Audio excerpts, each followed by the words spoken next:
हमारे यहाँ बहुत बात होती है जुडिशियल एक्टिविज्म पे, कि वो होना चाहिए, नहीं होना चाहिए, जिस किस्म के फैसले आते हैं और उसको लोग किस तरह इंटरप्रेट करते हैं कि ये मेरे पार्टी के हक में है या मेरी पार्टी के खिलाफ है। आप इस ट्रेंड को कैसे देखते हैं, जुडिशियल एक्टिविज्म को, और जिस किस्म के फैसले आते रहे हैं पिछले कुछ अरसे में उनको, खासतौर पर पनामा और उसके बाद?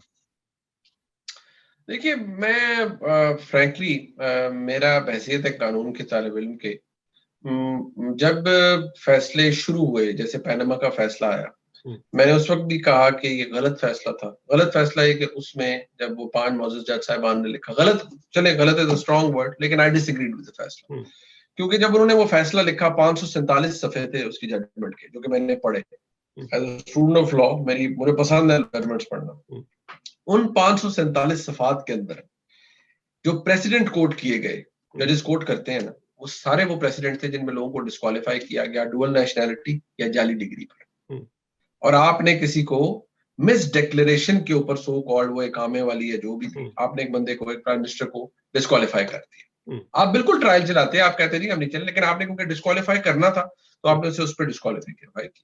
फिर जहांगीर तरीन साहब को जब डिस्क्वालीफाई किया गया, मैंने उस पर भी ट्विटर के ऊपर, because that's the evidence that is there, web पे मौजूद होती है, कि मैंने कहा it's an again an unfortunate decision, hmm, गलत किया गया। अगर आप हाइपर टेक्निकलिटीज पे जाके लोगों को डिस्क्वालीफाई करेंगे तो फिर तो किसी और को भी नहीं बचना चाहिए। हम्म, ठीक है जी, फिर तो मतलब किसी मर्जी को आप उड़ा दें।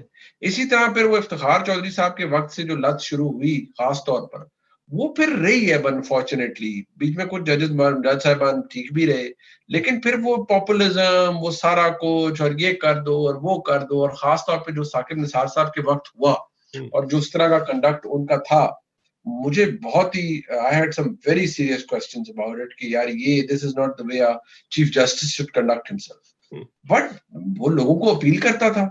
हम्म, आप किसी हुकूमत को आके ऐसी तैसी उसकी फेर दे, लोगों को अपील करता था, जी बड़ी गल है, बड़ा फलान हो गया, ये हो गया। And political parties used to subscribe to those views because that used to benefit them. Hmm, so वो एक, आई फील कि वो गलत था।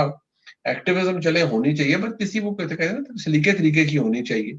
लेकिन यहाँ पर तो बाकायदा जो कुछ हुआ वो फिर उसकी बड़ी इम्प्लीकेशंस थी और आगे भी होंगी। हम्म। उसका दूसरा जो एक कॉन्टोर है, वो मेरा ख्याल है जुडिशरी का जो एग्जेक्टिव के मामलात हैं उनमें मदाखलत है। उनके बारे में हमने देखा है कि बहुत ज्यादा ओवर रीच होती रही है, ना सिर्फ इस हुकूमत में बल्कि पिछली हुकूमतों में भी। उसको आप कैसे देखते हैं? देखिए, वो पीपल्स पार्टी के दौर में तो बहुत ज्यादा था, आपको याद होगा। हम्म, पीएमएलएन के दौर में भी हुआ, इवन नाउ मैं वो समझता हूँ कि इतना शायद ज्यादा नहीं है, लेकिन सबसे जो मेरे ख्याल में जो पीपल्स पार्टी थी ना, उसने इसको बड़ा फेस किया।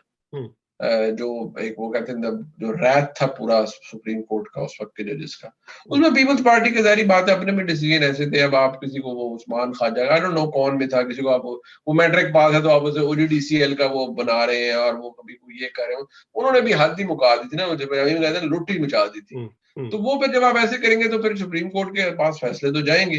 हम्म, लेकिन उस वक्त फिर ऑपोजिशन का, पीएमएलएन का किरदार, इन्होंने जिस तरह 18वीं तरमीम को, फिर अदालत चली गई, फिर वो तरमीम रेफर बैक हुई, फिर उसके नतीजे में 19वीं तरमीम आई, हम्म, जिसमें जजेस ने बताया जी कि आप हमारी अपॉइंटमेंट का तरीका कैसे बनाएंगे। हम्म, उन्हीं के लिए, जजेस के लिए बनाया गया था ना। नहीं तो 18वीं तरमीम में तो जो जजेस की अपॉइंटमेंट का तरीका था, उसमें पार्लियामेंट्री कमेटी बहुत उसके पास इख्तियारात थे। हम्म, 19वीं तरमीम में तो वो सिर्फ एक स्टैंपिंग अथॉरिटी रहेगी, कख भी नहीं, जुडिशियल कमीशन है, उसका जो फैसला जाएगा वो पार्लियामेंट्री कमेटी ने बस उस पर सिर्फ एक मोहर लगानी है, बाकी खत्म।